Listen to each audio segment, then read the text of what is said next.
Sa iba pang ulat, pinangunahan din ni Pangulong Aquino ang pagbubukas ng UN-WTO Asian International Conference on Tourism and Climate Change sa Albay nitong nakalipas na Lunes, Mayo at 19. Yan ang balitang tinutukan pa rin ni Rocky Ignacio. Isinulong ni Pangulo Aquino ang nagkakaisang pagkilos ng lahat at pagbuo ng mekanismo na mas nakatuon para maibsan ang epekto ng climate change. Dumalo si Pangulo Aquino sa United Nations World Tourism Organization ASEAN International Conference on Tourism and Climate Change sa Legazpi City sa Albay. Ayon sa Pangulo, nakita na ng lahat ang pinsala ni Yolanda na itinuring na isa sa pinakamalakas na bagyong tumama sa mundo.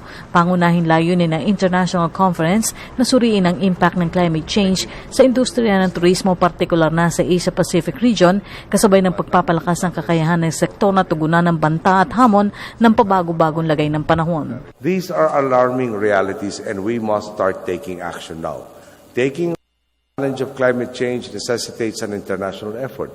We must come up with a more focused and more organized strategy to adapt to the risks it poses.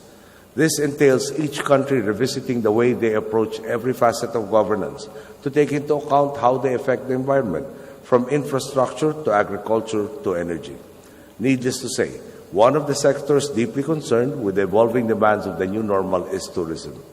This is precisely why we are here, joined by some of the most influential figures in the tourism sector, including the Secretary General of the United Nations World Tourism Organization, Dr. Talib Rifai, who is perhaps the world's most important ambassador of tourism as an engine for growth and inclusiveness.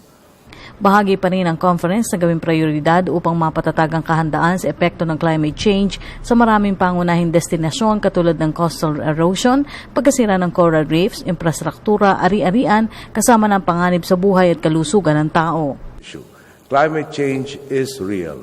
It is a threat to our industries or to our economies. It is a grave threat to all our peoples.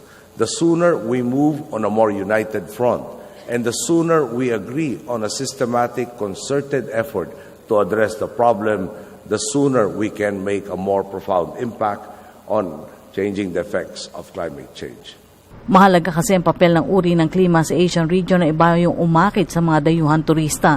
Subalit dahil sa epekto ng climate change, sinasabi nagkaroon ng malaking banta ito sa industriya ng turismo. Pero pagtiyak ng Pangulo, sisikapin pa rin ang pamahalaan ng target na mahigit 50 milyong tourist arrival hanggang 2016. On top of this, in 2011, we beat our initial 2016 target of 35.5 million domestic travelers, recording 37.5 million in 2011 alone. Allow me to repeat that. We met our target for 2016, 5 years ahead of schedule. This pushed us to set our sights higher. Now we have increased our 2016 target to 56.1 million domestic travelers, and we will remain in active pursuit of this target as well.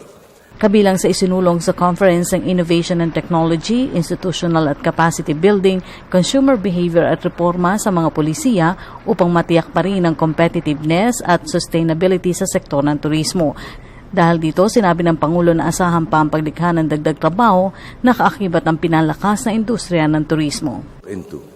Of course, we must also address the problem in the long term by striking a productive, sustainable balance as regards our reliance on fossil fuels. We have taken significant steps in this regard.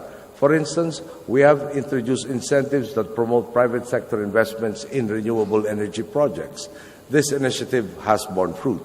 In fact, I was just in Negros Occidental last week to inaugurate the 22 megawatt San Carlos solar energy plant, the first large-scale commercial solar plant in the country.